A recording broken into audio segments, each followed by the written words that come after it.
Hey, this is Dutch Savage with Savage Henry Magazine, and we have another exciting episode of Dutch Does. Right now, we are in Scotia, California, and we're going to go to Finding Bigfoot Town Hall meeting. All right, everybody, I'm here with Bobo from TV. Keep it squatchy, Humboldt. We're here at with the Town Hall. Winema Theater in Scotia, California. What are we doing here? Having a town hall meeting where we have all the witnesses come out and tell their Squatch stories. How do you feel about that today?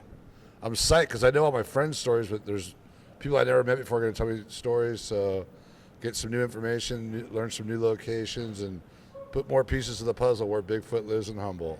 Cool.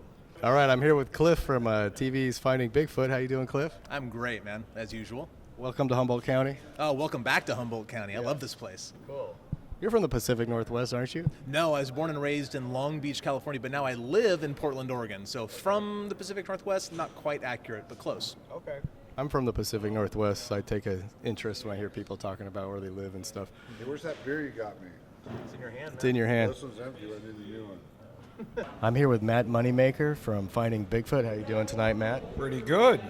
So this is the last town hall for the season. How does that make you feel? Kind of relieved. Yeah. No injuries. We got through it safely, although we came close many times to that being the case, but we're here. I heard you almost died recently. Oh, dude, come back from Walla Walla. I was in a combo with the whole Finding Bigfoot crew, 6 vehicles. I was the last one. 65 miles an hour going through the gorge. Hit some black ice, spun out. It was that big Portland blizzard.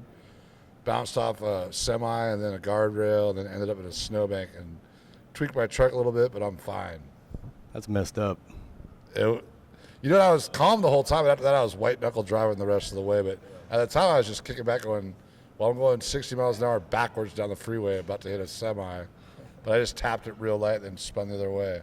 Shit, man. I'm glad you're okay. Thanks, bud. One of my favorite episodes was the Silver Star Mountain one. I actually, in first grade, went to Silver Star Elementary School. Oh, really? In Vancouver area? Or? I'm from Vancouver, yeah. Oh, cool. Yeah, Randy Chase, a good friend of mine, took those photographs. And he wasn't my friend then. I met him because of the photographs. And now that I know the guy, I realize he's virtually a deity, man. He is so funny and so cool. And he has a staff that's carved like a wizard. Wow. And he happens to have photographed a Sasquatch on top of Silver Star. Yeah, those pictures are really compelling, I thought.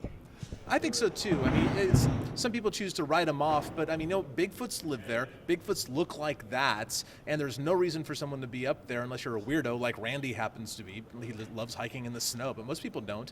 Yeah, I agree with you. So you had the BFRO, is that true? Yes.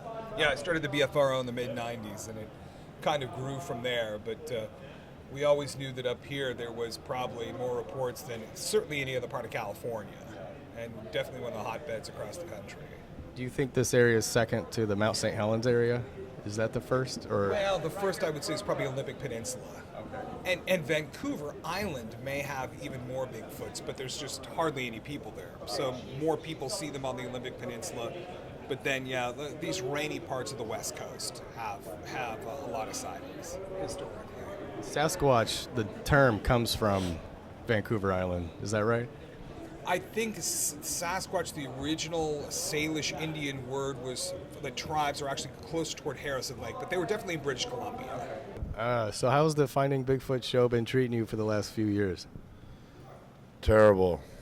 No, it's cool. We travel the world, travel the country, meet really cool people, see bitchin' places, learn about Squatch, learn about Yetis, Yowies, orang pendeks, wild men, the whole nine.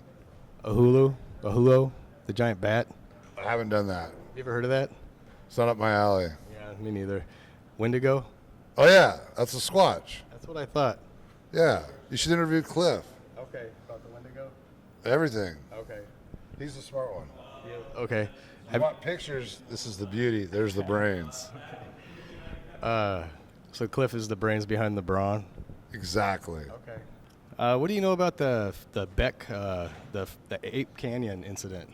I know a lot about Ape Canyon, actually. I've been there a number of times. I went there once to actually try to find the cabin for a DVD side project that I do called Bigfoot Road Trip.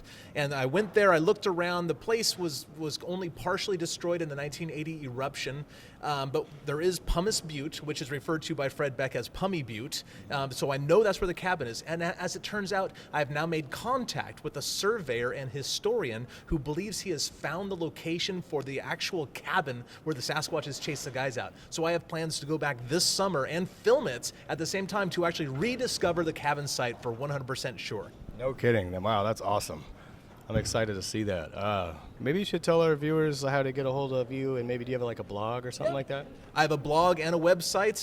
The blog is NorthAmericanBigfoot.com. The website is my name, CliffBarrickman.com. I'm on Twitter and Facebook and all that other nonsense as well. Probably a great way to get a hold of me is, Google the words Cliff and Bigfoot and look for my smiling face.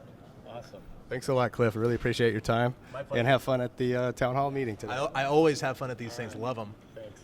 Have you ever seen a Sasquatch riding a bicycle? Don't ask dumb questions, Dutch. I'm a busy man. I take it back. Not a dumb question. Right. I have seen a Sasquatch ride a bicycle, yes. It was a trick question. I apologize. I'd like to share with you an experience I had where I was in the forest and I ran into Bigfoot, and he was really upset. And I said, "What's wrong, Bigfoot?" It turned out the girl he likes doesn't know he exists. That's good, bud. All right, thanks a lot, Bobo. I appreciate your time. Hey, I hope you tell that story on camera tonight for the show. It's a good one. Okay, thank you very much. All right, thanks. Ooh, got some good light right there. What's your final decision on the Skookum cast? Oh, the Skookum cast is most definitely real. The people who tried to knock it down were kind of these naysayers who I had debunked previously. So they cooked up this whole thing about it being an elk impression, which was totally debunked by all the scientists who actually examined the cast. None of the people who had something to say against it were even scientists who saw the cast. There was one that had some scientific credentials, and his specialty was microorganisms. But yeah, there was a lot of people, because it got so much attention, naturally you're going to have people who are going to try to make themselves relevant to the discussion by having some things to say about it. But okay, come on guys, let's go. It was, they don't know. This was definitely checked out by a lot of scientists who came in it kind of skeptical, figuring they were going to figure out that it was being something else, and they came out saying, no, that this is evidence of a very large primate. People say that you're the best Bigfooter in the world. How do you respond to that? They're right.